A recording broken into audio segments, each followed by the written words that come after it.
This is sponsored by A Daily. Go to adaily.dk to know more. I've been using A Daily and they focus on the essentials your body actually daily needs. Their omega-3 supports your heart, brain, and vision and much more. Their vitamin D with MCT supports your immune system and muscles, especially if you don't get enough sun. And the magnesium glycinate helps reduce fatigue and supports your energy levels. No unnecessary ingredients, just clean and effective supplement. Go to adaily.dk and use the code BARNER20. Again, I'm sure you will love it just as much as I do.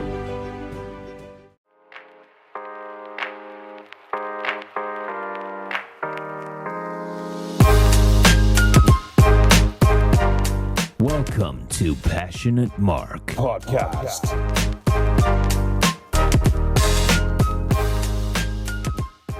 Hi guys, welcome to Passionate Mark. I'm so happy to be back right now. It's been a while since I've been creating any podcast for this channel. Usually because I create content for my Danish podcast, but I don't think you should be cheated for all the beautiful things we're going to talk about today. We might struggle a little bit because both of us are Danish, but we will find out very soon. I actually have one of the coolest doctors in Denmark with me right now. His name is Dr. Ulrich Hjerpsted, and he's a specialist in so many things, and we're such nerds. And so welcome, Ulrik. Thank you very much. I must say the Bali connection is not doing you that much good. So I lost a few words there, but thank you very much for having me. Yes, I think we are both very passionate nerds, and I'm looking forward to this conversation and the podcast. I think we're gonna touch base on a lot of things that's on a lot of people's minds. Yeah, I agree. And there might be a little bit latency, so if the people listening think, it sounds a little bit strange now and then, bear with us. I am, like Ulrik said, in Bali, and the connection here is like the wind. You don't know if it's going to be strong or slow, or if it's going to be a sunny or cloudy day. But most of it will just continue, and we'll see where it ends. But the thing is, I have been speaking a lot about health for a long time.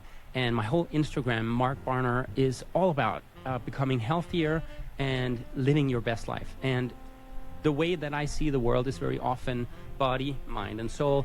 I believe that you cannot detach from one of them. We're all connected to that. And so my passion is kind of like helping people to see this as collaboration of the three. And there might even be more than three. But to do that, you have to kind of understand the body.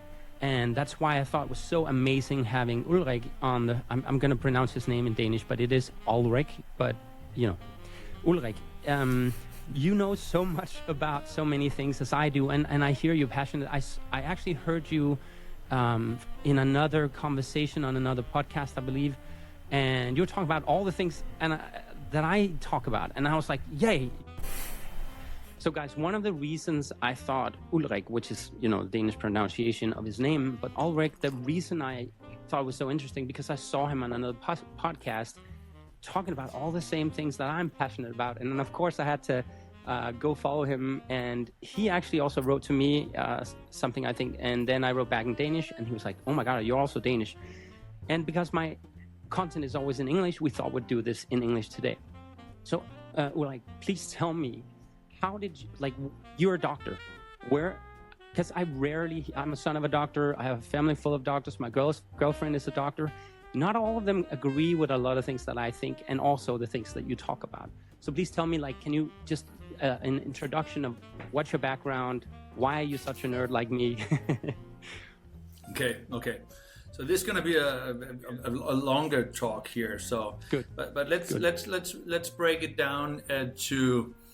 I am an educated vascular surgeon, which cuts up arteries and veins in the body and fix them. And but long before that, I was living in a moldy basement in a northern part of Copenhagen, and I didn't really take much notice of that, but I had I got my tonsils removed, I had asthma, I had eczema, I had immune system that was not working as it should. And when you go to the doctor, you just go to the doctor and they say, okay, you have eczema, you can get this cream. And you have asthma, you can get this inhalation.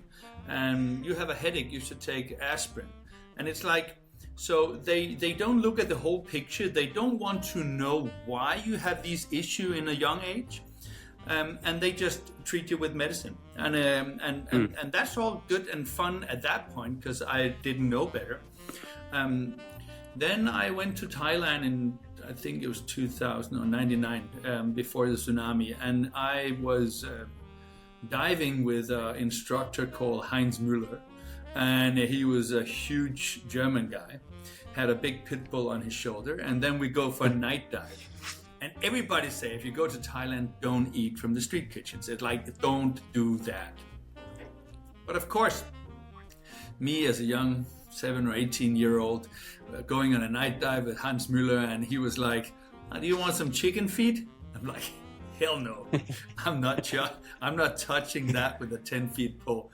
And he just started like, why not? You chicken? Oh no. And I'm like, wait, fuck this. And I took a chicken feet and I ate it. And of course, like lightning strikes and amen in the church on Sundays, I got salmonella poisoning.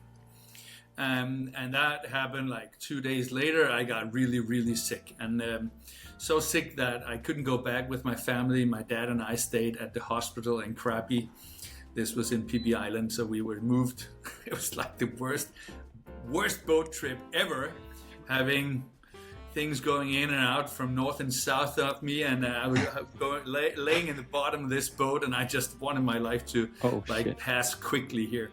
So I went there and I got antibiotics in both hands, and that was all. Like, so far, nothing is out of the ordinary here. This is just what happens. This happens to people all the time. The eczema, the asthma, the tonsil removal, everything is happening to people all over the world all the time right now. And they're treated the same way. They are treated with pills, antibiotics, and stuff like that. I was not normal here. So I was just normal, but unlucky maybe. Then I started the meds. Started to becoming a doctor. I started to read medicine in Copenhagen, and slowly, like when I started to run, my knees starts to hurt a bit. Like, I was 24, like I shouldn't have knee pain. Like running 5 kilometers, like it had like runner's knee or jumper's knee, like all around the kneecaps. Like, and you go to the doctor and he's like, you don't have the Land Rover of knees. You have like the Ferrari of knees, like very delicate. You don't need much bumping up and down. Like, okay, so that was what he said. So I just, nothing I could do about it. I had no idea how much, if I changed my diet there, I would probably have a completely different life. I might not even like study medicine. I would probably become a runner if I knew it before that, or a guy from the army or something. But like being in the army with headaches and joint pain, and like it's not compatible. So so over the time of the study, it was like 6-7 years, I like saw different specialists, and like all of them, like I got the antigen test if there was any allergic reactions to food topics and stuff like that. Most of it was like negative, beside dust mites and pollen and cats and horses. But beside that, I was normal. So they like, nothing's wrong with you, nothing's wrong with you. I became a doctor, and I still was struggling running. I could bike then, so I biked a lot. I didn't have the same knee pain. But from running, and I love running, to not be able to run, like slowly graduating, being worse and worse with the running, started rowing, getting shoulder pain. Like my body was overinflamed, and it was quite certain that there was something wrong. But the doctors were like, nothing's wrong with you. Maybe there was one guy saying, something is wrong. You have an overactive immune system. maybe instead of working out, you should try doing Tai Chi.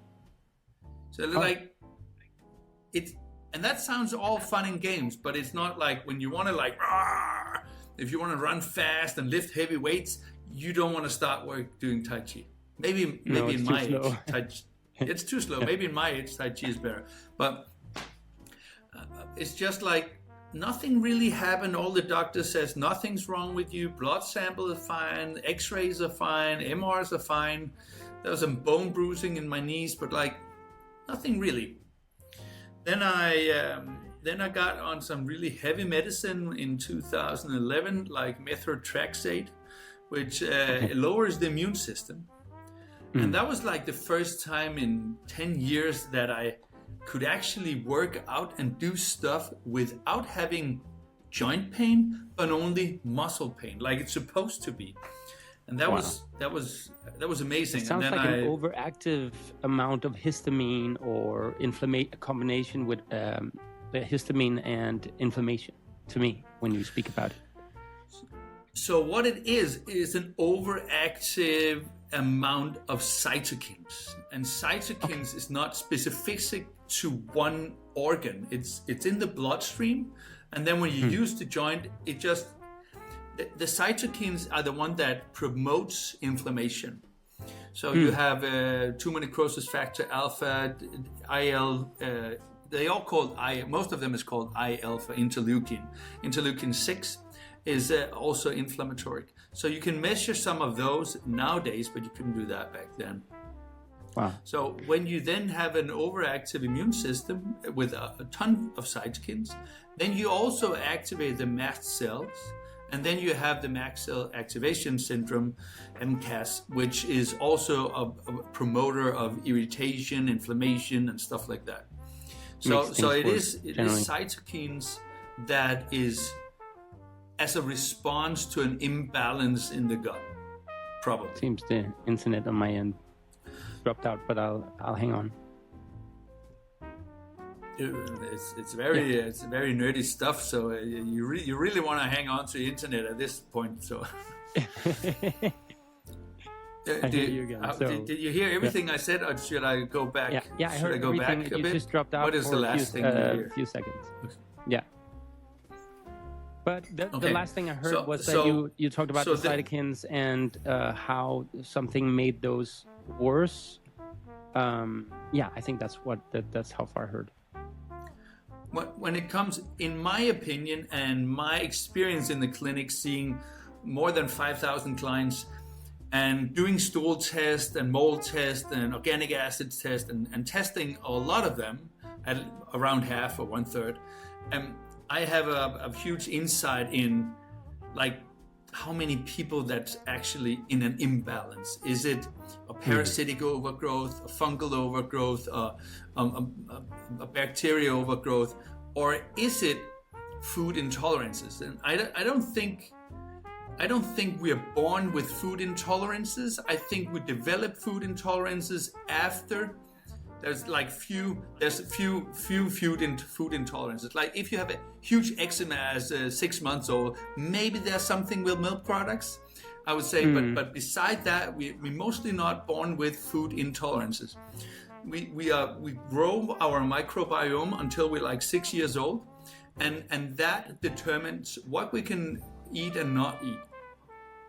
In my opinion, and after that, if you then get a secondary infection, antibiotics, anything that destroys the microbiome and destroys the gut, then we have a leaky gut where the body can see food topics and create a strong autoimmune response to this food.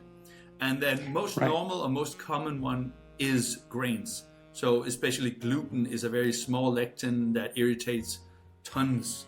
So then you start to develop on top of your intolerance or your dysbiosis, which is an exposure to parasites, bacteria, funguses. Then you start to develop food intolerances. So these three can create like parasites and anything else that grows inside of you.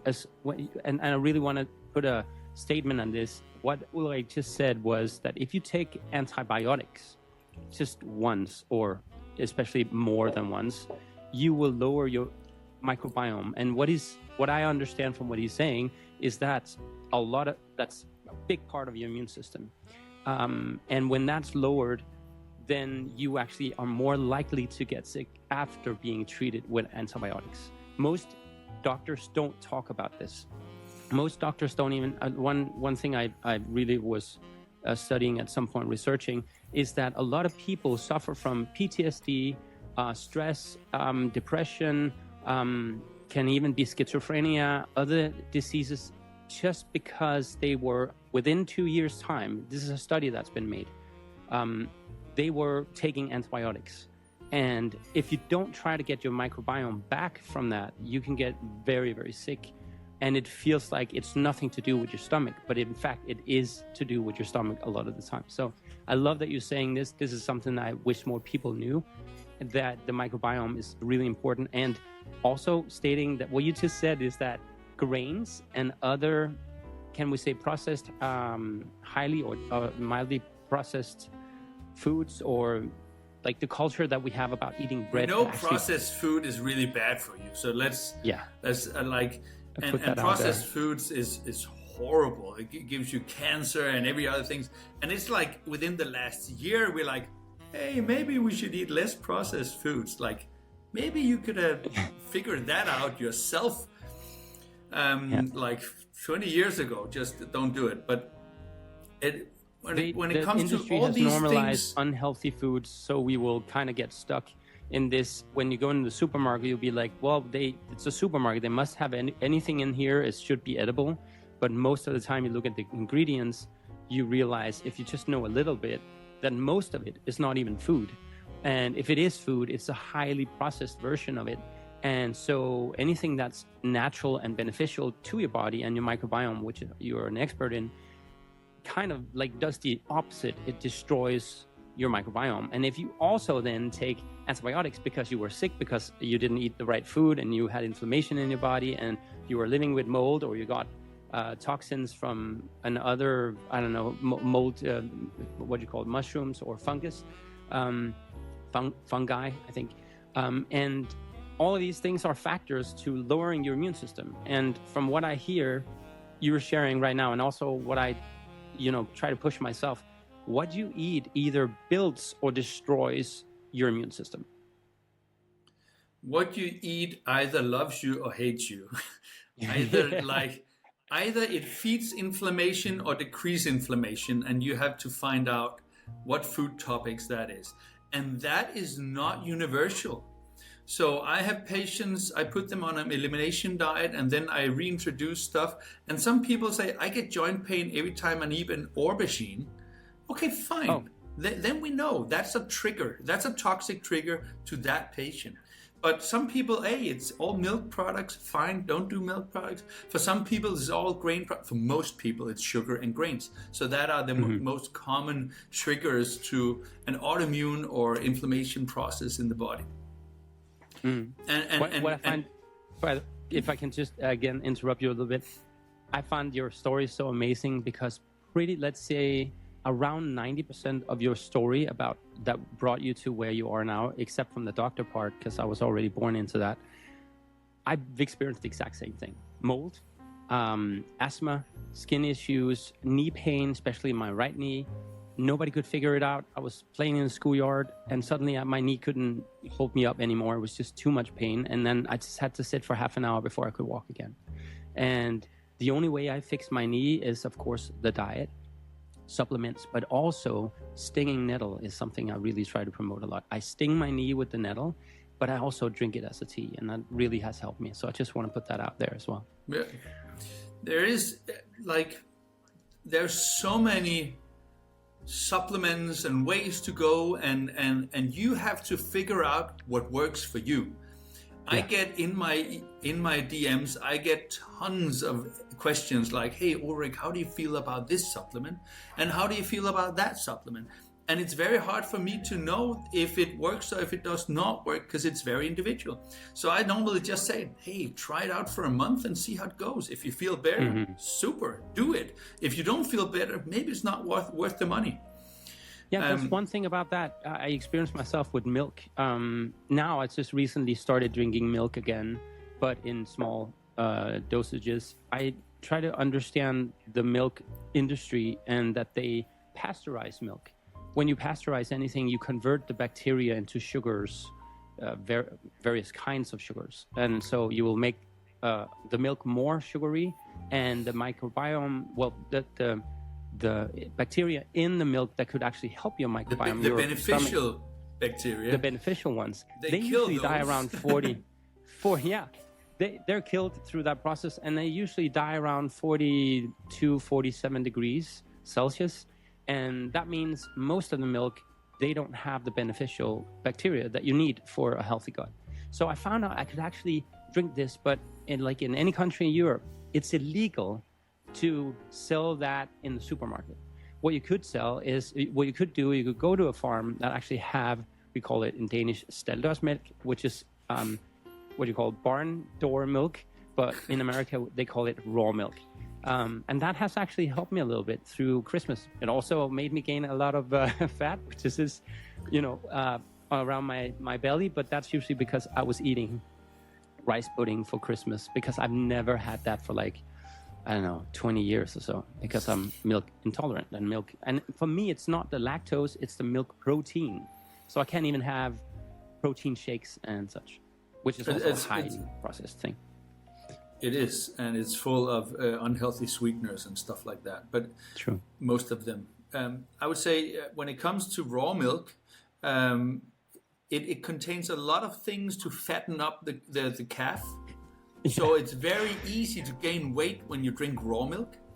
Yes. Raw milk has all the lactobacilli, which is the bacteria that helps you deteriorate milk. So if you are milk intolerant, you can maybe by small exposure increase the amount of lactobacillus in your gut to help you digest the milk product, so it doesn't give you. It's the same thing that happened when you were born. You get the breast milk from your mom, and she's feeding you lactobacillus so you can deteriorate the milk, so you don't have any issues, which some kids have anyway, or at least need to grow a good microbiome before they can handle it. That's why some kids have bloated stomach and stomach pain, while you do these things with your kids so they can fart, so they can feel better. It's important. We need to go through. And I guess I experienced with my ex-girlfriend. She had a surrogate child for one of her friends, and through this process, I tried to actually experiment with her mother's milk. And that was very interesting. In the beginning, I was very ashamed for even trying it, but I've been allergic to milk for many years, so I was like, why not try it? It probably tastes horrible, and I'm not going to go through with it. But I cooled it down, and it was actually fine. It was very sweet and fine, good for me. And that has actually been part of my journey of being able to have milk again. So what I found out, and the reason why I did it, is because one of my favorite bacteria, and I don't know if you've actually watched my videos on this, but I actually promote people making their own yogurt. People go on my Instagram and they comment yogurt down below in the comments. And it's kind of like kefir, but this is where I use coconut yogurt, and I feed it Lactobacillus reuteri, which is my favorite. I don't know if you heard about the doctor that found reuteri. There's a little different strands of reuteri bacteria. But I found out that most babies, everyone that's pretty much been on antibiotics, don't have this anymore. It's killed off, and it doesn't come back if you don't get mother's milk or something similar to that, like raw milk. And I've seen so many people heal with just having that simple bacteria. And you feed it some fibers as well, and you just let it sit on your counter or in your kitchen around 30 degrees, maybe 32, not higher than 42. And then it will ferment within one day. I usually say 37 degrees for 37 hours. You should be good. It's a wonderful yogurt, and it actually really helped my gut. And that's why I started drinking the mother's milk. But like you just said, I literally got fat. I got fat, and that was just 1 month where I was mixing it in with my protein shake. So I actually would say it's something that it's a journey, very strange journey, but it's a journey that really did help me. And it makes sense that it helps babies become healthy individuals, grown-up people that has a good microbiome. One thing you can think about And I like your journey, and I like the way that you want to get back to normal.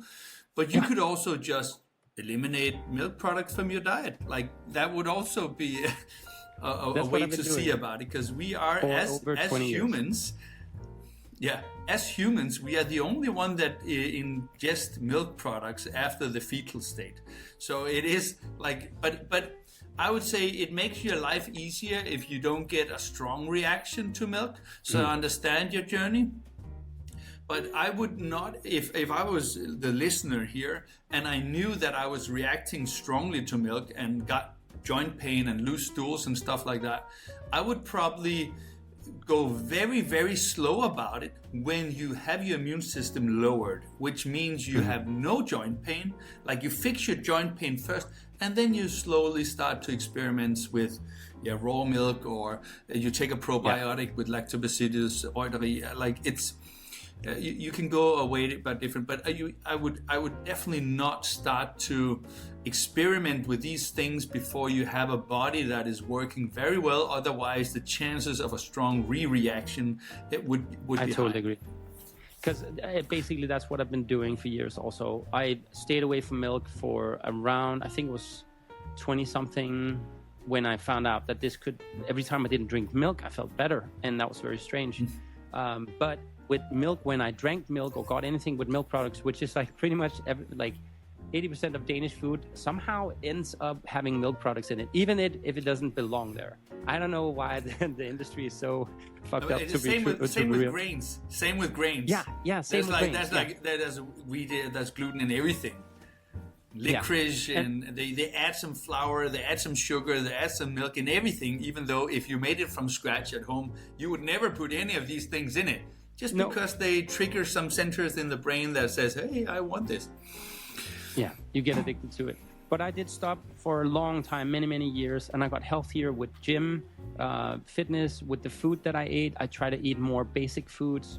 I thought, and I even tried to become a vegetarian, but it actually made it worse. It began looking like it was better, but then the inflammation was worse, and my skin issues. And then I found out, I have nickel allergy as well. And in this case, that if people don't know this, no more tongue piercing and no more. Yeah, because that's damn it, my dreams didn't come true. Yeah. But mostly it was, people don't know this, but most foods that grow very close to the ground, like carrots and beets and even potatoes, they can have very high amounts of nickel in them, depending on the dirt that they grow in. Usually it's pretty bad dirt because it's industry. And sugars. Yeah, so a lot of the guys going on a full keto, they don't touch things that's growing in the ground, because it is, in Danish, it's called rodfrugter, root fruits, actually because it's very high in sugars. Yeah, root vegetables in true. English, but... I hadn't thought about that, but that's true. But I didn't think that it had so many sugars, but we know sweet potato is sweet. And we know also when you cook it really well, it's still pretty good. I thought for a while it's been helping my microbiome a little bit. I don't know if it's the fibers, but again, we don't need fibers if we don't get sugar. It's like the old narrative that everyone needs fibers. But I did actually eat sweet potatoes for a long while, and I felt it helped me. But after not eating that, I kind of feel a little bit better. For the listeners, I would say going cold sweet potatoes would be better. Like colder sweet, after you heat them, then you make them cold again, and then they're more resistant stuff. Then they're more resistant when they're colder. So that's a great tip. Yeah, because the starch will then be what do you? It's more broken down when it's cooked and then cooled. Yeah, makes sense. It's more easily absorbed when it's warm, so it just fires into your bloodstream and feed your microbiome with fast sugars, instead of just digesting it as cold, and then you slowly digest them and feed the good bacteria further down. So I would say I have clients with mold tox. Sorry to that the latency here that makes us a little bit speak on top of each other. But so Ulrich, would it be better to cook? Now I'm just going technical about it. To cook the sweet potato, cool it down in the fridge, and when you then eat it, heat it up again, or will the starch then become bad again?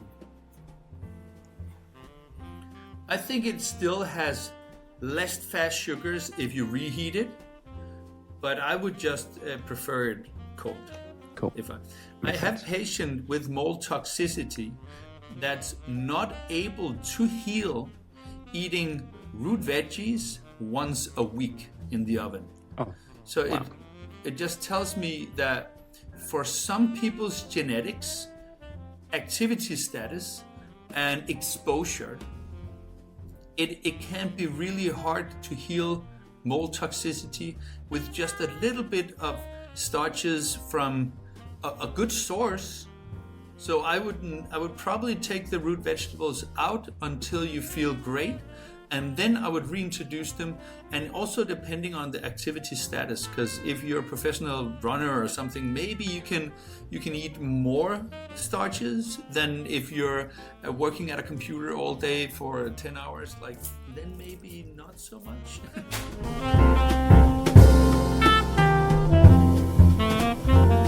This is sponsored by A Daily. Go to adaily.dk to know more. I've been using A Daily, and they focus on the essentials your body actually daily needs. Their omega-3 supports your heart, brain, and vision, and much more. Their vitamin D with MCT supports your immune system and muscles, especially if you don't get enough sun. And the magnesium glycinate helps reduce fatigue and supports your energy levels. No unnecessary ingredients, just clean and effective supplement. Go to adaily.dk and use the code BARNER20. Again, I'm sure you will love it just as much as I do.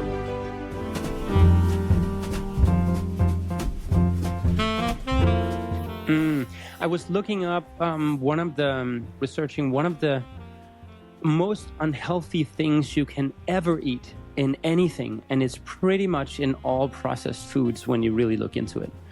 And I found out that it's not sugar, it's not even candy necessarily, but it's maltodextrin, because that's a starch apparently. And it's like I don't know how they create this starch, but it's a thing that they put a chemical, I almost want to say, but it's not a chemical, but it's a thing that they put in highly processed foods to make it more sweet, maybe more sturdy in its content or whatever it is. I think it's faster absorbed sugar.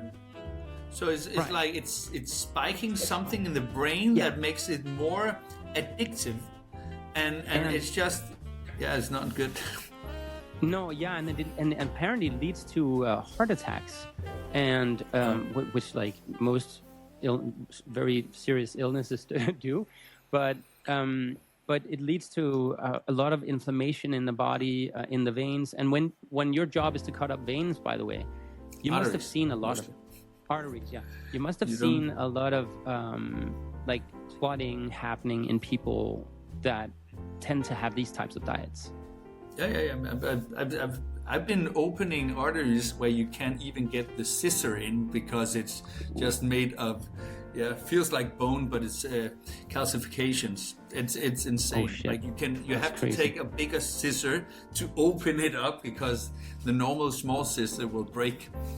It is hard as a pistol's barrel. So it's very insane what happens inside the body, and people can still function even though their body is deteriorating faster on the inside. No wonder people feel ill or out of balance. No. So when you have symptoms, and that's what I tell all my clients, when you have symptoms like asthma, skin issues, all these things, it is because there is a huge imbalance. It's not because of a small imbalance. Because a small imbalance, your body will repair and compensate so well and so fine. So it has to be for a longer period of time that you are exposed and your body is trying to compensate, but at some point it just gives up. There's so much trouble and we can only fix this much, and then it needs to be more. So if you have arteriosclerosis, if you have symptoms, it's not a small thing. It is something that's been going on for a long period of time and your body is starting to give up. So you have to take care of your body as soon as you get the first symptom. If the thing is, probably people don't want to come to a doctor like me in Denmark because they get the other ones for free. So they wait until like they tried all their other doctors and nothing working, and then they come to me and like say, it's a bit late, but we can probably fix this slowly but steadily. So I see that a lot happening. People, especially men, by the way, have a tendency to not go to the doctor, and I get it more and more now when I've trying to research how my upbringing was, because you go to a doctor at first, and even my girlfriend experienced this, I'm sure, but you go to a doctor and then you're either gaslit or whatever you say. Or you get a wrong diagnosis, or just get some medicine for your symptoms. And so you have a tendency just to think, okay, I guess it's just going to fix itself. And most people don't even think about this, but the body's most natural state is to heal itself. So if you do give it the right conditions, it's actually what the body's always trying to do. That's why I don't believe in autoimmune diseases. I believe there's an imbalance creating the autoimmune disease, but really, it's the body that's out of ease by itself, by dis-ease. You probably know the saying as well.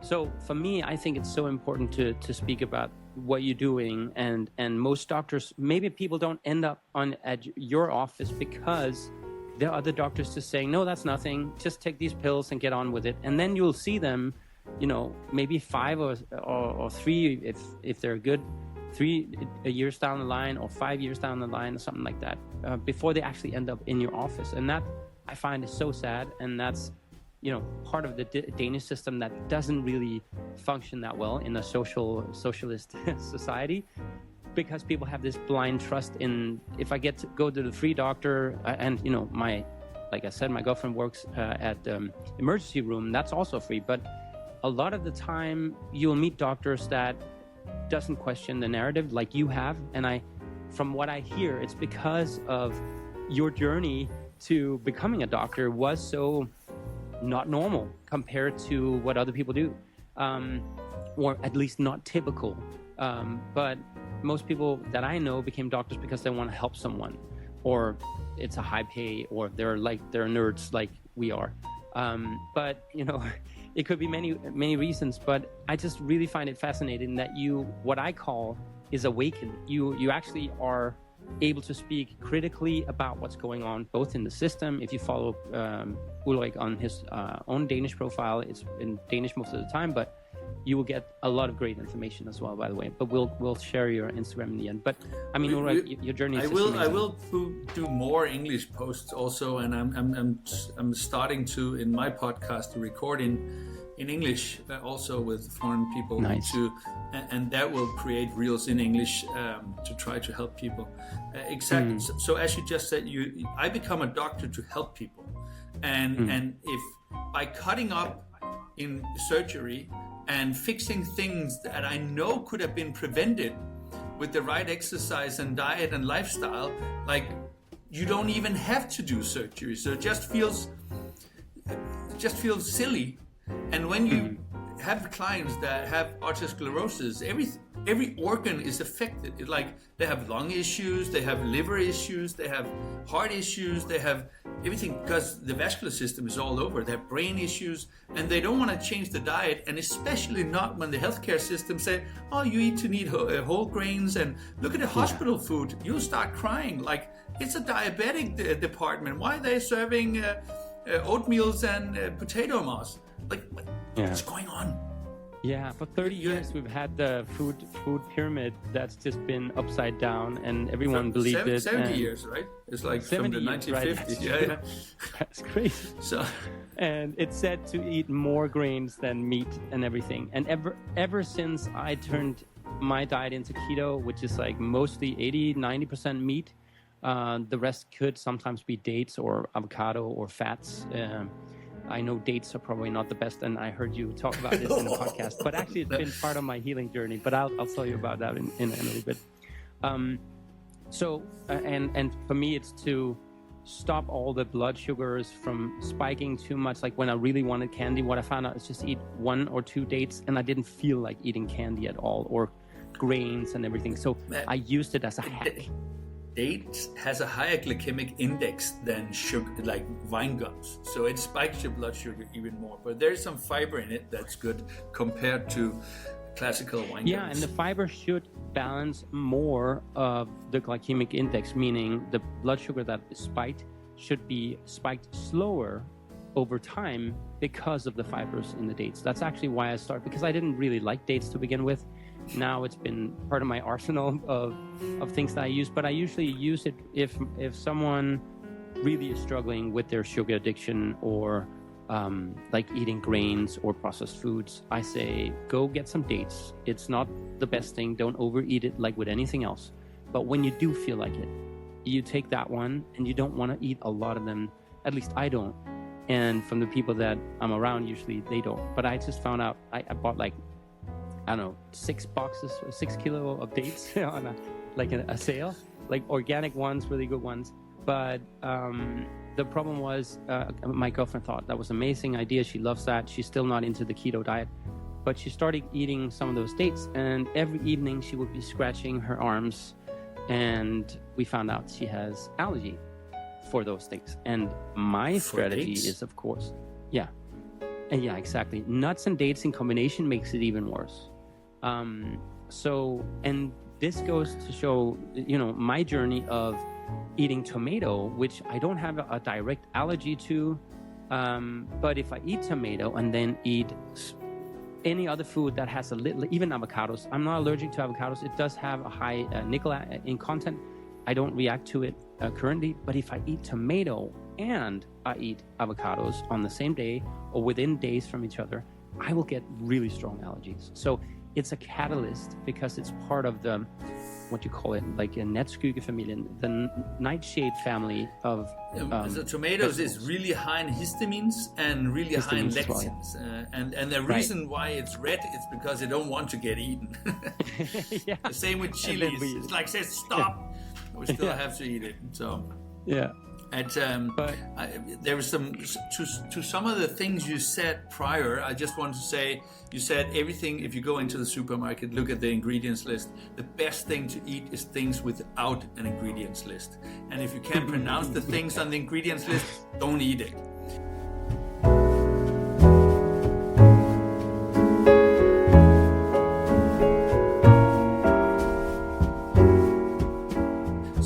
So the best thing would to be not to have ingredients lists at all. I was so fooled, by the way, by when I moved to Spain during COVID to be more free. I also found out it wasn't that free. But, when I moved there, in all the supermarkets, the meats are it seems pretty good. Until you look on the back of ground meat, as an example. They had it everywhere in every supermarket. I couldn't escape it. They had those ground meats, and when you look at it, it looks like ground meat. It looks like perfect meat. Yep. Even says 100% real meat or something. You turn it around and there's grains in it and there's vegetables in it. And they apparently don't have more, that the maximum amount I saw was around 78-80% meat. The rest was just added crap. So, but the price of the meat is still the same if you would go to any butcher and buy 100% meat. So again, people are so fooled. And the way that I found out was one of my friends. Unless you were nerds like us, you wouldn't even look. Yeah. You would just pick up the meat and eat it. It looks like meat. It tastes like meat. Yeah, you're so right. And the only way we found out was because we were throwing it on a grill for some burgers. I was just getting steak, but we threw it on the grill and it had this weird smell. Like, this is not just meat. There's something, because we were also cooking some steaks. And we're like, what's in it? And I was like, it's meat. I mean, it's the same thing we always buy. We cook it on the pan. But because we were outside, I think we could smell it better or something like that. And we found out, like, what the fuck? I mean, it's every and then I went to the supermarkets all over the place. This was around Malaga and Marbella. And all the supermarkets had the same branded meat with only 80% meat. So people have to learn to read the ingredients list. Yeah. But I agree. And normally if you buy something, you would look at the ingredients list. When you look at meat, you just think it's 100% meat. So you wouldn't I wouldn't normally. I'm going to look at the ingredients list next time I buy the meat in Copenhagen or Denmark. Like, say, hey, are you sure this is how? So they are trying to cheat you. Yes, for sure. It's pretty crazy. And I'm glad I find out. And that, I mean, the more people read the ingredients list of anything. I usually say this to people who join one of my coaching courses, or I create like health assessment courses where we just look at scientific based information on what is real food and how does it help your microbiome, like how can you lower inflammation with supplements, what types of food do we know are most beneficial and such. And I usually say if there's like between 3 and 5 ingredients in something and you can't find anything else, if there's any of them, if there's more than 5, don't buy it. If there's less than that or 5, but you can't pronounce one of them, don't buy it. Don't buy it.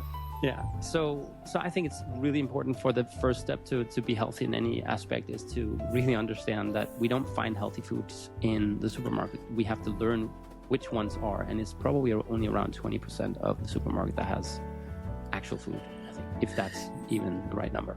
Then you come back to the veggies. Even though you buy the Ecos one, then you still have pesticides on them because they just next to a field of pesticide sprayed, so they just flow over.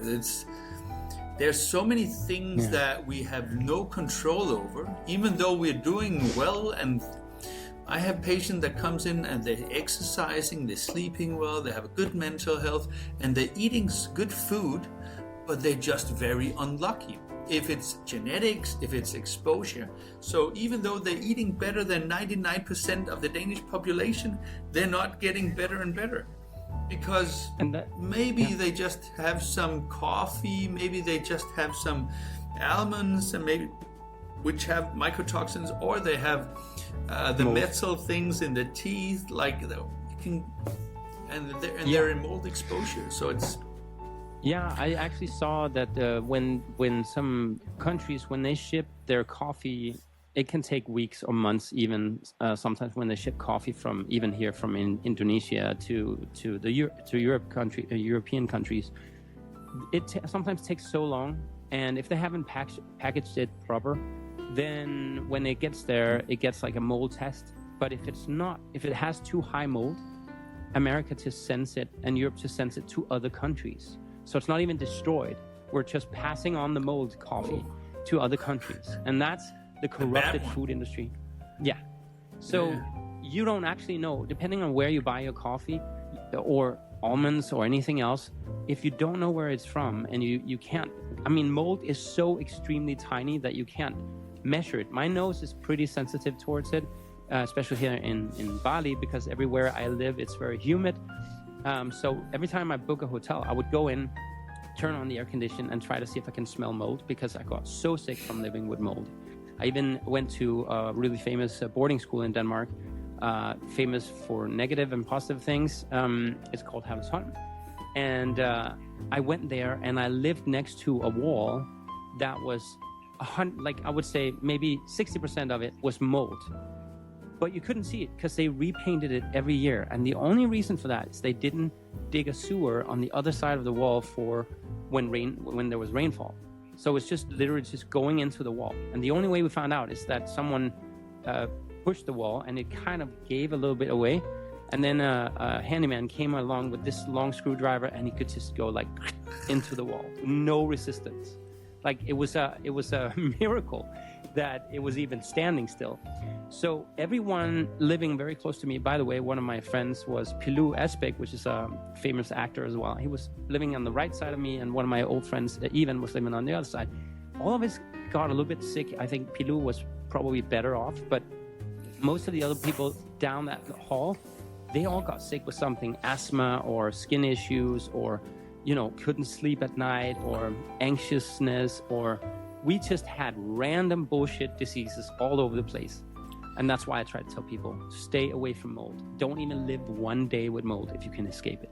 I agree. It's really turning people's lives upside down. And so what I also experience when I do the stool test, if a certain type of mold toxin called citronine, it's really lowering the immune function, and it lowers the digestive enzymes. So when you had it, you can eat healthy, but you still have a hard time deteriorating food topics, and then you feed the mold, and then you feed the imbalance. And because of and the immune system is passive.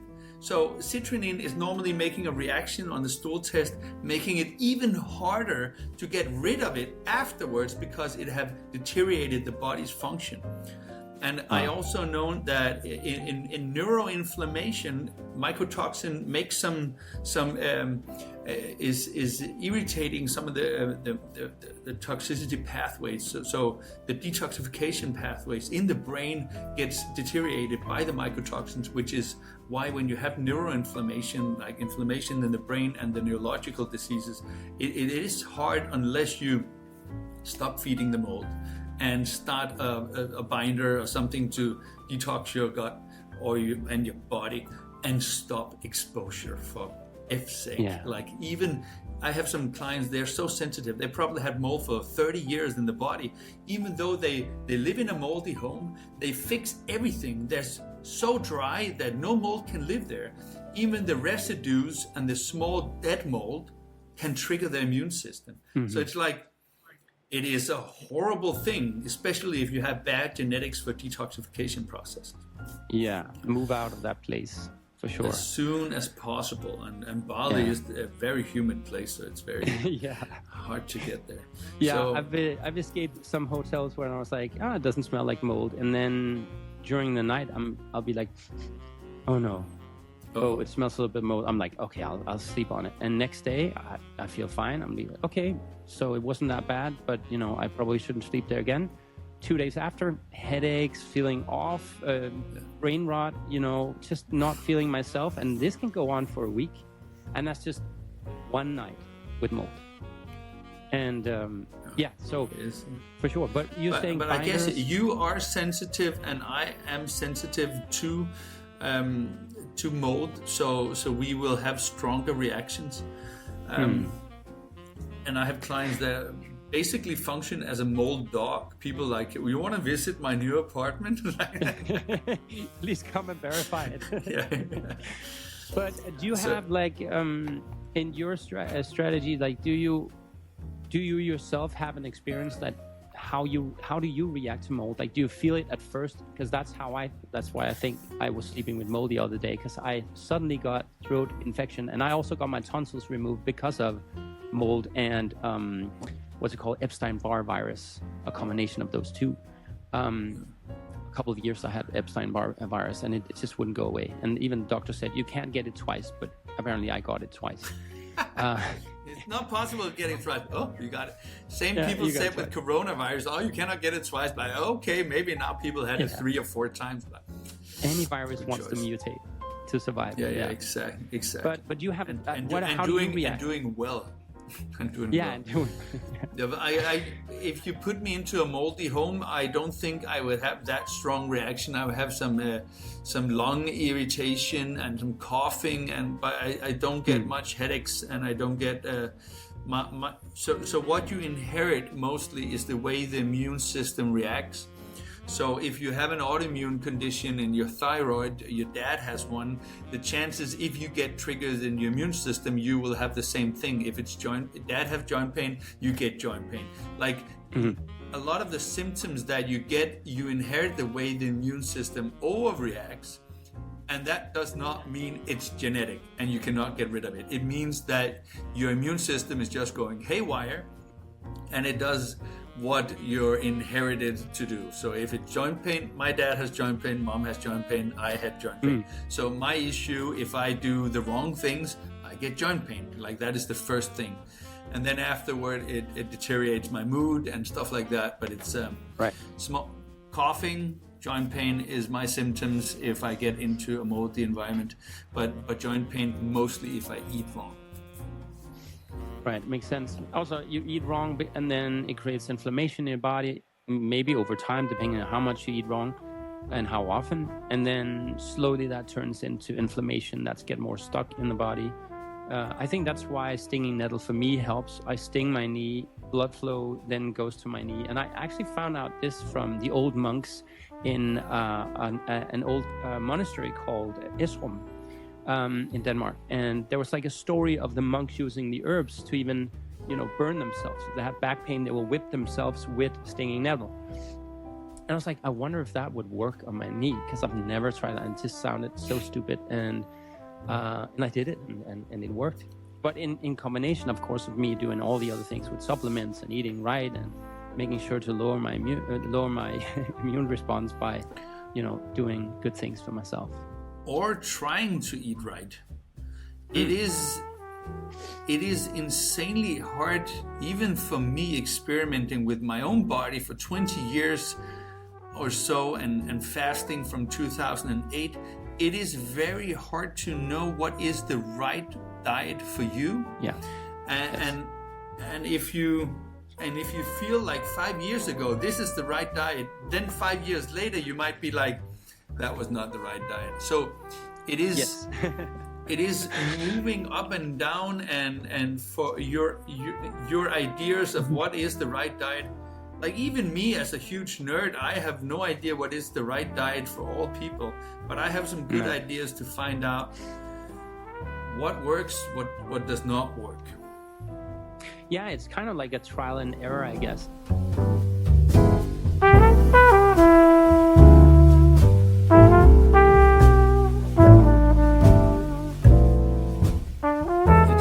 Because when we have two people with so much knowledge and so much to say, it's some of the things that we start one red thread and then we just divert here and we don't know finish this. So I'm just trying to write down the endpoints that we need to round off. Like, and what the listener my journey, don't know we is are only halfway there. Yeah, and what the listeners don't know is that before we started this podcast, I told Ulrich, I'm not as structured as you are. I mean, you have to be kind of structured to be a doctor as well. But I was like, if you at some point think that we have to change course, or you're very welcome to just let me know.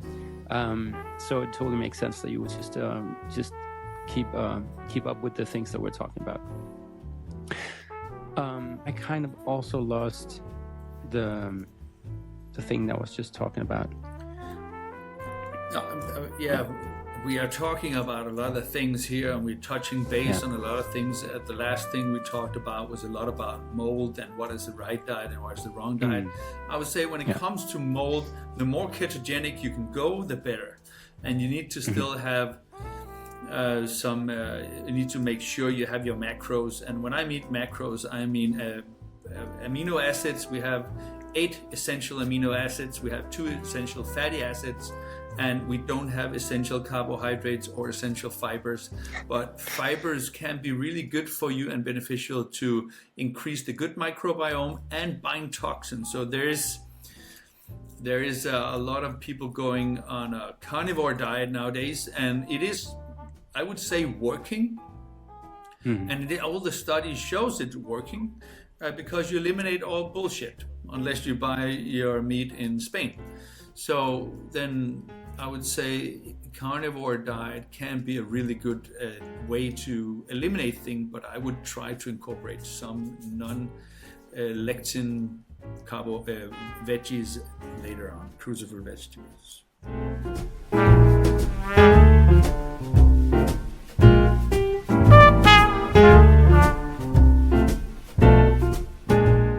We're back, and we were just disconnected. Well, I was. I'm guessing everyone uses Netflix right now because it's the time in the evening where people would normally do that in this hotel. So let's try to see if we can continue from where we left off. Did you say? Do you remember what you said?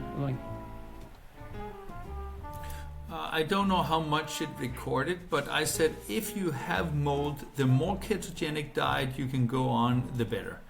And fasting is a really powerful tool. Some people do get worse when they start to fast because of the detoxification process. It's very important to support that with the NAC binders, probiotics, which also binds.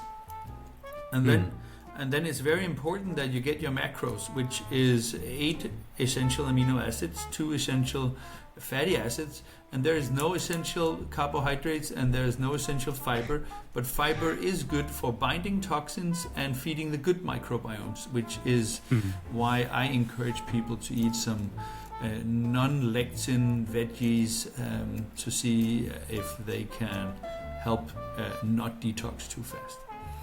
Yeah, also from what I heard, I mentioned it a little bit before, but if you get fibers, you don't actually need fibers in. I know this also from eating 100% meat diet, like a carnivore diet, that I've had my stool when I'm in bathroom is perfect. It's probably never been better, actually. And I don't eat any fibers. Is that what I called one wipe or a perfect slip? Almost sometimes, yes. Yeah, one wipe and a quick slip. Sometimes it's mostly like that when I eat 100% carnivore diet. And you would listen to most generic doctors who would just say, you have to have fibers. That's why your stool is out of balance. But what I keep saying, and you're welcome to disagree or share your point of view on it, but what I keep saying is that you don't need fibers you need it probably to feed the microbiome, but you don't actually need fibers other than if you eat sugars, because it's gonna help you not go crazy with the sugary content that you get. If there's fibers in it, then the spike, insulin won't spike as much. But I don't know what your stance are in that. It is a really good question. And I would say yes, if you eat sugar or starchy food, fiber is good to not make it spike as much. But if you don't eat the sugary or starchy food, then you don't need the fiber as much. So it is. Yeah, okay. Do doctors then recommend fiber because we know every people just eat carbohydrates anyway? So maybe that's why, I don't know. But it is something that is interesting. Yeah. There's a very good. I'm following Anthony Chaffee, the carnivore doctor, and I'm following Dr. Beekman, which is also really good in insulin resistant. And he just said one of the issues with the carnivore diet is the lack of fiber, that then will give you less diversity in the gut. So you get less microbiome diversity. But the thing is, do you need the bacteria diversity if you're only eating meat? Like, is that? And if your issues goes away and you feel great, why do we need this diversity? It is a very interesting question, and it's something that's only getting researched as we speak. So it is something that we'd be very knowledgeable about in 5 or 10 years, but right now we have no idea. We have no great studies. We have nothing to go about. And the studies on the carnivore diet is like, okay, you take 50 patients and put them on a carnivore diet. 50 patients, you cannot even do literature with 50 patients. You need at least 1,000 or something that really strongly suggest these things, because 50 patients, you can roll a dice and do a 1 and 2 most of the times here, and then it's like, but just to jump but I back guess also to there's my no journey. There's no money in the whole keto diet industry. I mean, there might be a little bit of money to be made, but from the food industry, if any. But no pharmaceutical industry would be like, yes, let's try to do some research on ketogenic diet so they don't buy our medicine. To me, that's usually how I go about all the medicine, because that's the only thing I've ever experienced when I went to a doctor for my whole life. I've been sick for so many years. And they always said, take these pills, take this cream, like you said in the beginning. And it has never helped me other than lowering my symptoms. Some of it, there was a cream called Kenalog that I was really addicted to because it would take away my psoriasis. But other than that, I stopped using all of that after eating keto diet or carnivore diet. Yeah, which I also experience in a lot of clients, to remission on their psoriasis, eczema, and all these skin issues. There is, I know that Anthony Chaffee also posted that the cereal companies went together and said, we need to remove all these guys talking about a ketogenic diet. And one of them was promoting it, was an Australian doctor that was a director of a hospital, and he got fired. Oh, shit. There so crazy are how huge, much power they have. They're huge. They're huge. They have so much power. They have so much power, and too much. And they're spin doctors is making things look better than they are, and they're putting the politicians in their pockets by giving them journeys and stuff like that. It is troublesome. I guess that's why you say follow the money when you do any research. You wanna, I mean, even try to research this part, because I always try to find peer-reviewed science and randomized trials and all this. But even peer-reviewed science is very skewed sometimes, because it's very often funded by people who does not have the best interest of the people, but is paid to peer-review something to spin it like it's not valid or it is valid. So you can't, even in that line of business, seems to have a lot of corruption as well. So it's really hard sometimes looking at these science papers, because it's so, first of all, so nerdy, but then you have to dismantle who paid for this. What was the point of the study? Like, because you can do a study and find something that wasn't the point of the study. But if you have a point of the study, you're trying to prove that sugar is not that bad, or you have proof that people should eat more processed food that's better than meat, or meat is dangerous. So it depends on what was the initial purpose of the study, and then later you can determine, does it make sense the way that they peer reviewed this? Because sometimes they won't even approve a really good study because it speaks against the food industry or the pharma industry or something else. Follow them. Especially when then they paid for it, they want it out. When you're becoming a doctor in Denmark, we have some literature training, and back in the days when I studied, there were physical New England Medical Journal. There was like examples in paper, in printing. Now I think most of them is online, but indirectly they could say, if you publish this study, we will buy 500,000 examples of the journal. So it was a way to, they did not put their name in the article. There was no disclaimer, but they just said, if you publish this, then we buy the journals. And that was a big income for the one that's posting them. So they said yes, even though it was a study that was not of high quality. So it is being manipulated back then, and probably in some other way not right now. We have no idea. Follow the money is hard with have an account on Cayman Island or accepting Bitcoin and crypto. I have no idea what's going on, but there's owls in the mouse, I would say. Which means there's something fishy going on. Something fishy going on, something rotten in the state of Denmark. One thing I did find out was also that if you do follow the money, sometimes they will do really horrible studies, non-randomized trials. It means that there can be so many errors leading to whatever result they find. And the media would just spread it like, oh, by the way, red wine is really healthy. Everyone should drink more red wine every day. But when you really look into it, it's like, but this isn't a probably done study. You didn't really ask them what were they eating. At the same time, were these people stressed? What were they doing in their lives? Like, what type of situation were they in? Or the group of, like you said, 50 people or 500 people or something is not even enough for a proper outcome. And so this whole, I use a lot of evidence-based science to say the things that I say. But I actually also, very much of the time, and I know that's a little bit off topic, but I use my intuition a lot to figure out, this through COVID and everything, to figure out if I wanted the vaccines, if what the side effects could have been, and just, it's kind of like when I smell mold in a room, I find it. And I find the same thing when I look into studies. And there's always something a little bit off about these things. And I just think it's very relevant, even though people today say, oh, but science proves that sugar is great. And you'll find another study that says science proves that sugar is awful. So you kind of can always find the science you're looking for, I guess. You can Google your way into everything. So and the problem with that is if clients come to me and I said you have to stop drinking coffee for the first 6 weeks, then they Google, is coffee healthy? And they say, hey, coffee is healthy. And then they want to continue. So instead of listening to me and my experience, they just find their own truth. and then they just want to continue with that. And it's very hard to help these people that Google too much, because you can find everything. You know, is coffee healthy for your eyesight? Coffee's healthy.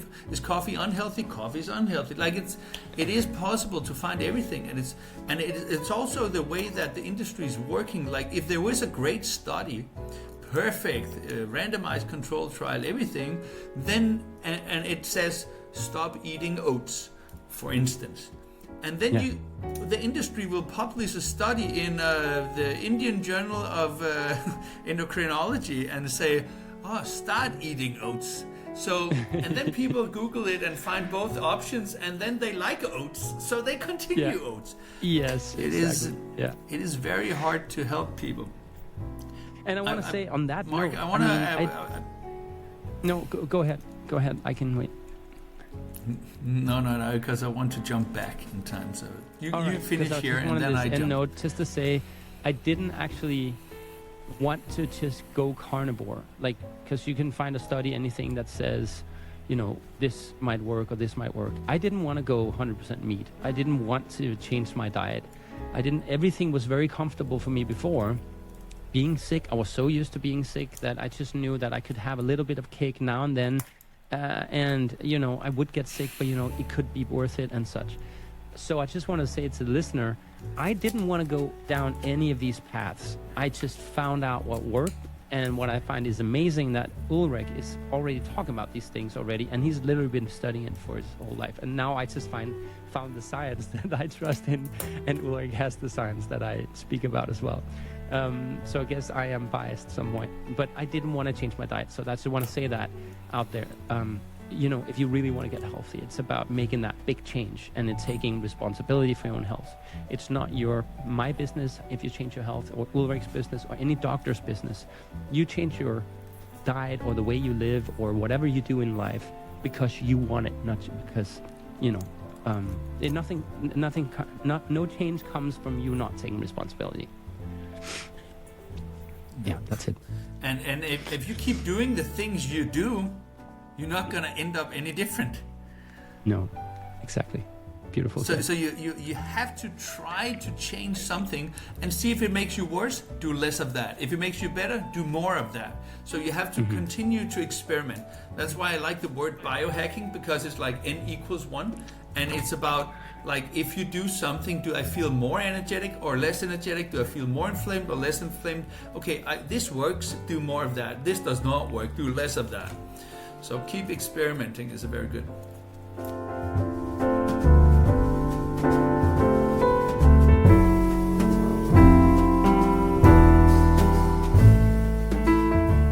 I wanted to say, like, we started my journey before, and then we jumped into these 800 things that we all have, that both of you have in our brains that we want to talk about. But I want to cut it short so you also get some speaking time. So I started then to listening to some functional medicine doctors in the US, and I was a client at one of them and listened to podcasts about functional medicine. And then I start to put that into my daily journey and experimenting. And then I found out what's working for my body. And I started like doing vascular surgery Monday to Wednesday in a private regime after I finished my specialty. And then I did 1 day a week as a functional medicine doctor, helping my friends, moms and dads and stuff like that with inflammation, joint pain, and trying, and I've been learning a lot during the journey. And now I'm 4 days a week doing functional medicine, and it is almost the only thing I do. And then I do podcasts and amazing. But it is, and when people come to the clinic, all I do is like I look at their sleep schedules and their sleep quality. I look at their exercise level of exercise, sweating and using their muscles and their body, and then I look at their mental health and what could trigger that. And then I look at their diet, and I do elimination diet, and I do some basic supplements like D vitamin, fish oil, magnesium, zinc, magnesium of high quality, bisglycinate.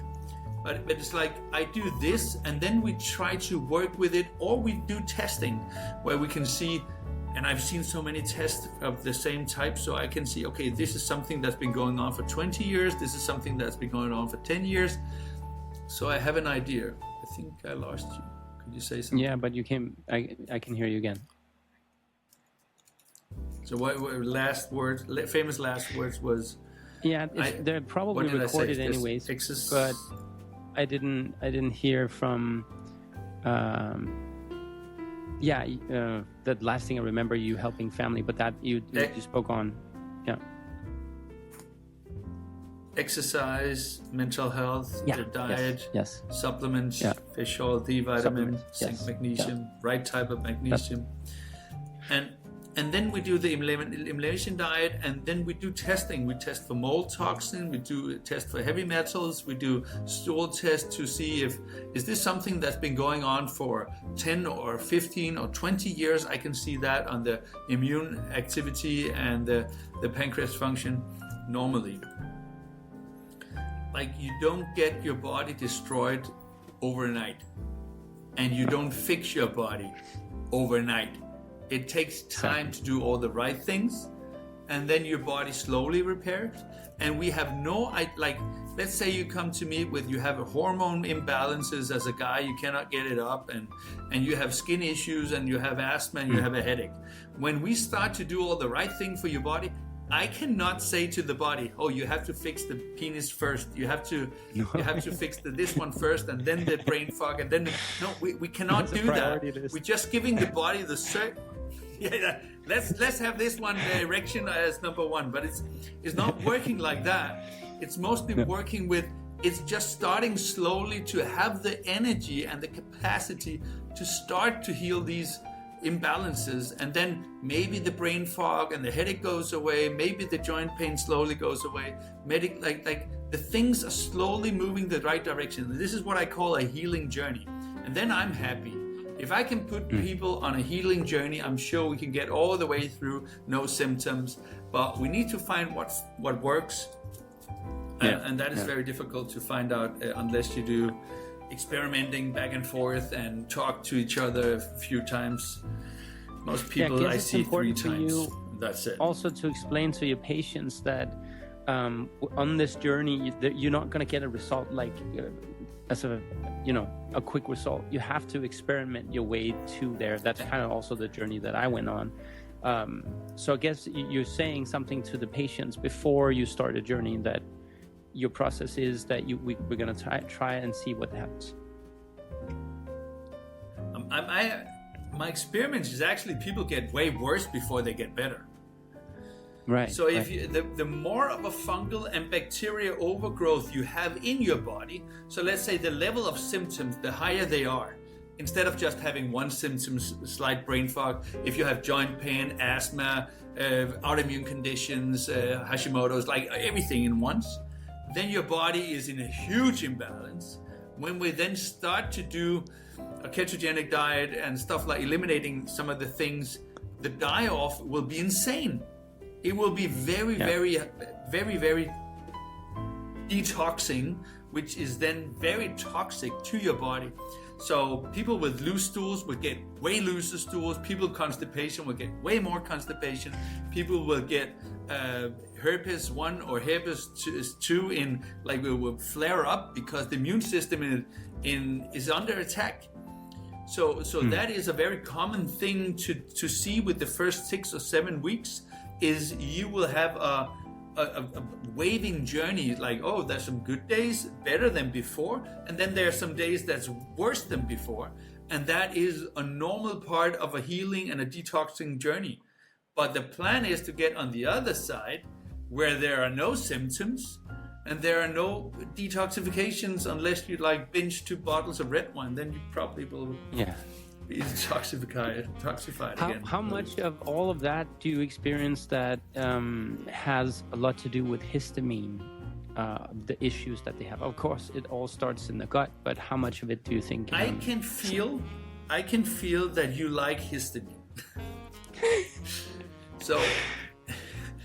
So when it comes to gut imbalances, it starts with, as if I would say, heavy metal toxicity, mold, fungal toxicity, bacteria overgrowth, and parasitic overgrowth. We start with those, and then the longer you wait, the more intolerances will come. I mean, like what normal would be like gluten intolerances, grain intolerances, maybe some lectin intolerances, and then maybe we get lactose intolerance. It's around 5% that have lactose intolerance. And then after that, you can be very unlucky to have reactions on cruciferous vegetables, goitogene grøntsager, goitogen vegetables. And depending on where in this journey you are, at some point, your gut health issues will be so bad and the immune system will be so overreactive that you will start to have histamine intolerances.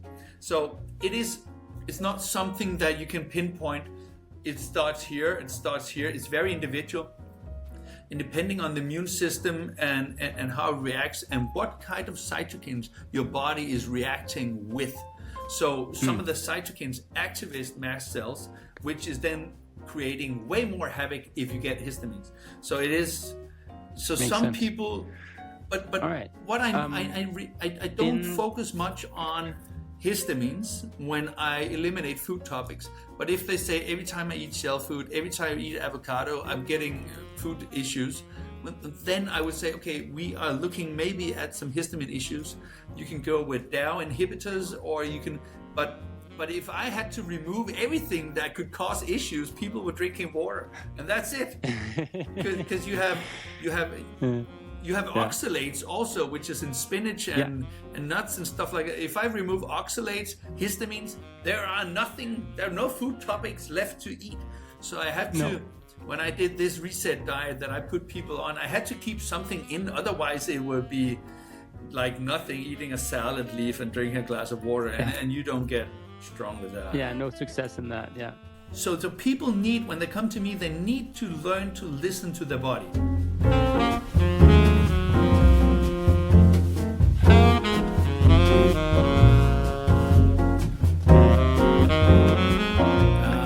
Just to recap it, I had all these issues when I was a kid, and doctor says nothing is wrong with you, test was normal, and then I started exploring functional medicine and find out what actually was the thing that worked for me, like high quality sleep, very important, get some exercise done, get some sweating done, very important, take care of my mental stress, lower my stress burden so I get a very good deep sleep and very deep resting heart rate and high heart rate variability measured on Aura if you use that. And then the food topics, I tried, the more I fast, the better I feel. And then I found that some topics and some food topics really is what I call toxic triggers to me, which I can mention mine, and it's not sure that it's the same for you, but grain products in all the aspects is bad for me. Rice is bad for me. Fast carbohydrate is bad for me.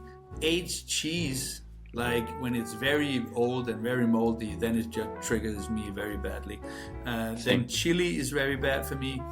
And tomatoes is also one of the things. I can eat tomatoes and then I get joint pain the day after. So these are my toxic trigger. If I eliminate, and wine, like a cheap red wine is the worst thing I can do. Then it's just triggering me right away. Exactly. So it is, and I can say beside tomatoes, the rest is moldy foods. It's high in sugars, or it's carbohydrates, or it's aged and moldy. Like wine is moldy, aged cheese is moldy, grains is moldy, like all these things are moldy. So it fits my thesis that it is mold toxicity that drives my issues with the food triggers that I find. And that's what I do with clients if they find out that it's aubergine and it's lentils, then maybe it's the leaky gut and not the moldy stuff and reaction to lectins that is the issue here. But then I just said that I then opened the clinic, and then I try to help people as good as I can, and it is, as I said, it's not something that you fix in 2 or 3 weeks. So it is something where you change your lifestyle and try to keep pushing or changing or experimenting so that you find out I can feel even better if I stop this toxic relationship, or I can feel even better if I go to sauna 3 times a week, or I can feel even better if I do ice baths or something. Like, keep experimenting, keep doing things, see if it feels better, then do more of it. I so agree on all of those points. And so yeah, if I could create anything from all you said, that would be exactly almost a recipe of how I function best and worst. That's just what you said. Well, we had the same exposure, you and I, so the toxic triggers, and we probably have the same exposure for the same amount of time, which makes us trigger to the same food topics. Mm-hmm. Wherever, if you just moved into mold 5 years ago, maybe you only have grain intolerance and then or sugars, and you can take those 2 out and you can function normally. So it is the sooner you get to a guy like me, the faster we can get you fixed with the less toxic triggers and the less things you have to eliminate to feel great. Yeah.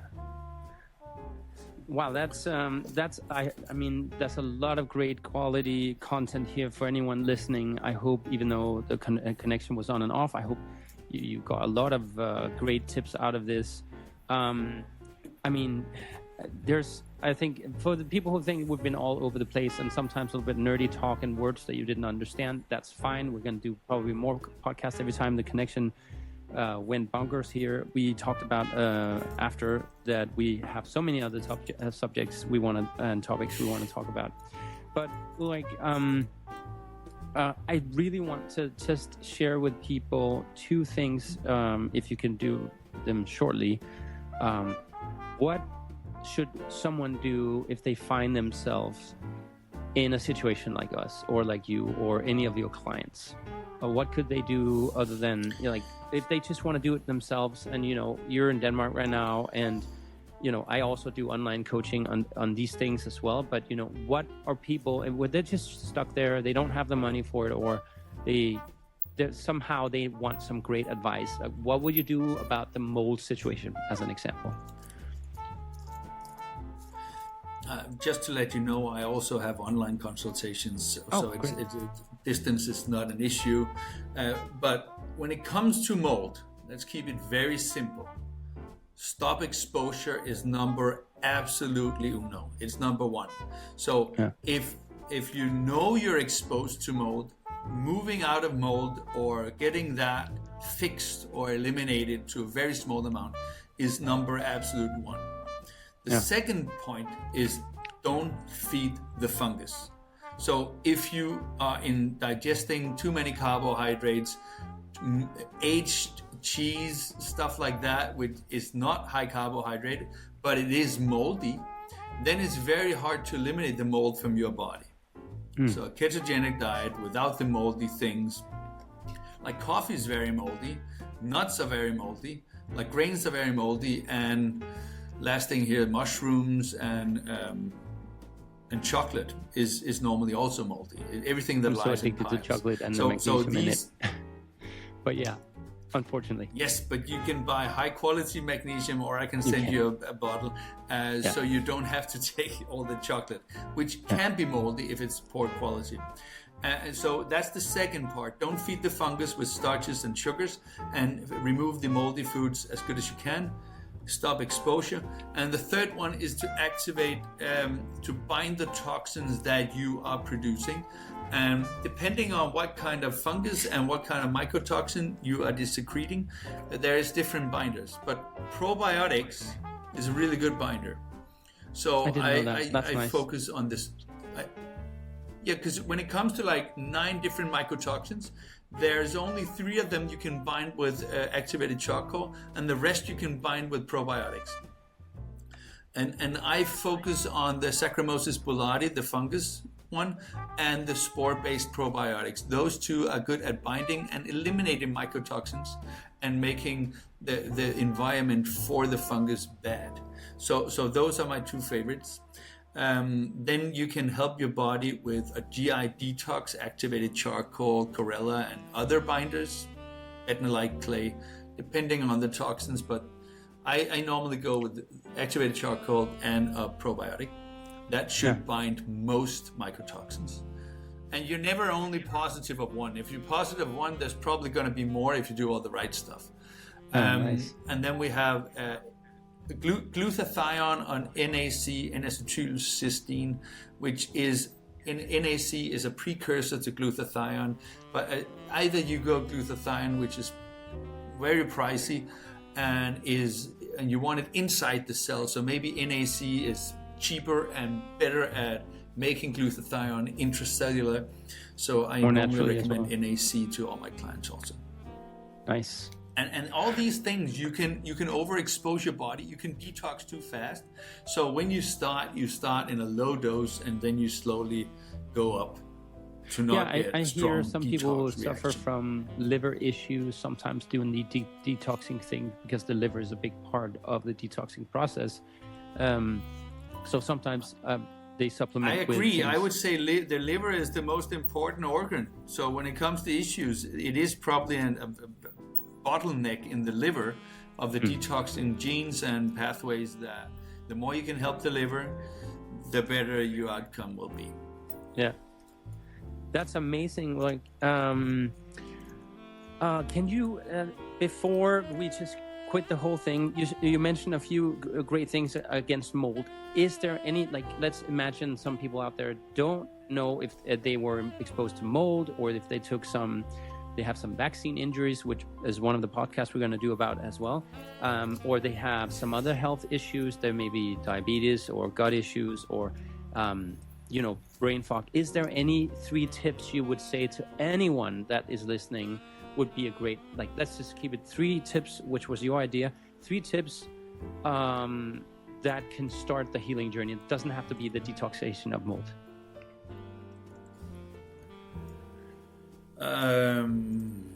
Good. I would say prioritize sleep.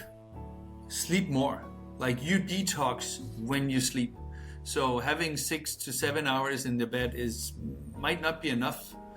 And when you prioritize sleep, you also try to eliminate alcohol, stress, and caffeine. Get your exercise, John. Your muscles, your mood, everything. It is insanely important. And when it comes to diet, stop snacking, like you. Stop snacking, and start to stick to your main meals, 2 or 3 main meals, and prioritize protein, and eliminate carbohydrates, and be more ketogenic in your approach. Amazing tips. That should cure like 80%. I agree, and that's the same stuff I'm trying to teach people on my Instagram as well. Ulrich, I'm sure a lot of people want to reach out to you, or at least follow you, even though some of your content is Danish, some of it is also going to be in English, and I really want them to check out your Insta. And today you can also screenshot anything and go into Google Translate, and just translate whatever you wrote in the caption or whatever. So there's really great tips in there. What is your Instagram? Because I can see it here, but I want you to share it. Yeah, my Instagram is Dr. Doctor, and then it's HJERPSTED. That's my last name. But I'm sure you can tag me in the post and write it also. If you want to reach me by an email, you can write me an email, uh@ccfm.dk. Amazing. That's I will fantastic. just repeat it. ccfm.dk. And it's because a lot of people just either they write me on Instagram, or they send me a mail because they want to write a long mail. But please don't hesitate to reach out. Cool. Guys, if you like this podcast, I would love to hear from you. If it gave you anything, I would just send me a DM, go to Mark Barner on Instagram, and let me know if there's a topic you want to get us even more nerdy about. You should definitely send it to us. And Ulrich, you have one more point. Yeah, that's exactly what you just said. I say, if people like this conversation, then we are going to do a podcast number 2 because of the connection. We're going to talk even longer, and we ourselves have some things that we want to talk about: mental health, the V word, and some other stuff. But if the listeners here on this podcast have something, I would like this to be elaborated, then please write it in a comment to Mark, and we'll put it on the to-do list to the next podcast. And I tried too late in the podcast. I started writing down, but actually I got some more good stuff in there. So I can't wait to do another podcast with you, Ulrik. And I just want to again thank you for just being so inspiring and having so much knowledge. My brain loves every part of this podcast, and I hope I will get some like shorts out of this that people can relate to. And just once again, thanks for joining me here in Passionate Mark. Thanks for having me, Mark. Thanks for having me, Mark. You're welcome. And guys, again, let us know and tune in again. I hope you enjoyed everything. And of course, we're always available for if we have any questions or deep dives. And I want to say as the final thing, do what you're passionate about. It's so important. I believe in my spiritual sense that anything you're very passionate about is because there's a big lesson behind that. You're supposed to go on that journey. That's why you have to really feel your intuition about it and just follow along and find that passion. Neither Ulrich or me would have so much information to unload to you if we weren't passionate about it. So everything I believe is great is built on passion and knowledge, of course, and actually doing something about it. So anyways, I'll leave you with that. And again, thanks. And I'll see you in another podcast. Passionate Mark.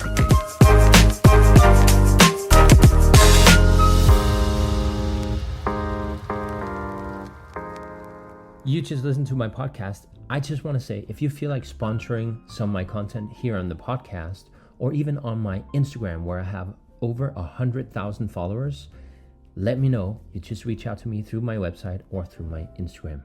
This is sponsored by A Daily. Go to adaily.dk to know more. I've been using A Daily, and they focus on the essentials your body actually daily needs. Their omega-3 supports your heart, brain, and vision, and much more. Their vitamin D with MCT supports your immune system and muscles, especially if you don't get enough sun. And the magnesium glycinate helps reduce fatigue and supports your energy levels.